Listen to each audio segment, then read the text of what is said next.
ചില തരം ഭക്ഷണങ്ങൾ അനാരോഗ്യം നൽകുമ്പോൾ ചിലത് ആരോഗ്യം നൽകുന്നു. പൊതുവെ പയറുവർഗ്ഗങ്ങൾ ആരോഗ്യകരമാണെന്ന് പറയാം. പയർവർഗ്ഗങ്ങളിൽ തന്നെ ഏറ്റവും ആരോഗ്യകരമാണ് ചെറുപയർ. ലോകത്തിലെ സസ്യ അധിഷ്ഠിത പ്രോട്ടീനിന്റെ ഏറ്റവും സമ്പന്നമായ ഉറവിടങ്ങളിലൊന്നായതിനാൽ ചെറുപയർ ഒരു സൂപ്പർ ഫുഡായി കണക്കാക്കപ്പെടുന്നു. കൂടാതെ അവശ്യ അമിനോ ആസിഡുകളായ ഫെനിലാലൈൻ, ലിയൂസിൻ, ഐസോലിയൂസിൻ, വാലൈൻ, ലൈസിൻ, ആർജിനൈൻ എന്നിവയും ഇതിൽ ധാരാളം അടങ്ങിയിട്ടുണ്ട്. ഇത് മുളപ്പിച്ച് കഴിക്കുന്നതാണ് കൂടുതൽ നല്ലതെന്ന് പറയാം. കാരണം ഇത് ഗ്യാസ് പോലുള്ള പ്രശ്നങ്ങൾ പരിഹരിക്കും.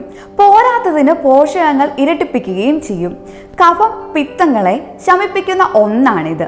കണ്ണിന്റെ പ്രശ്നം, പനി, പിത്തം, കഫം, രക്തഭൂഷ്യം പോലുള്ള പല രോഗങ്ങൾക്കും പരിഹാരമാണ്. രോഗങ്ങൾ മാറിയാൽ ആരോഗ്യം പെട്ടെന്ന് തിരികെ നേടാൻ ചെറുപയർ സൂപ്പ് നല്ലതാണ്. ഇത് രോഗപ്രതിരോധ ശേഷി വർദ്ധിപ്പിക്കുന്നു, ശരീരത്തിലെ ടോക്സിനുകൾ നീക്കുന്നു.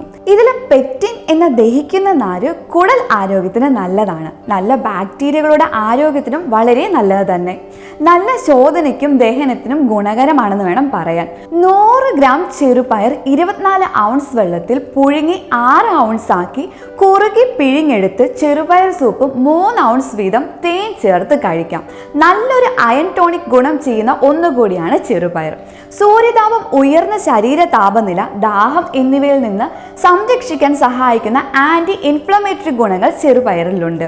ചെറുപയർ സൂപ്പ് കുടിക്കുന്നത് നിങ്ങളുടെ ശരീരത്തിലെ ജലാംശം നിലനിർത്താൻ സഹായിക്കുകയും അതിൽ അടങ്ങിയിരിക്കുന്ന ആന്റി ഓക്സിഡന്റുകൾ ഫ്രീ റാഡിക്കലുകളിൽ നിന്ന് കേടുപാടുകൾ തടയുകയും ചെയ്യും. പയർ മുളപ്പിക്കുന്നതിലൂടെ ശരീരത്തിലെ ധാതുക്കളുടെ ആഗിരണം കുറയ്ക്കുന്ന ഒരു ആന്റി ന്യൂട്രിയന്റായി ഫൈറ്റിക് ആസിഡിന്റെ അളവ് കുറയ്ക്കാനും കഴിയും.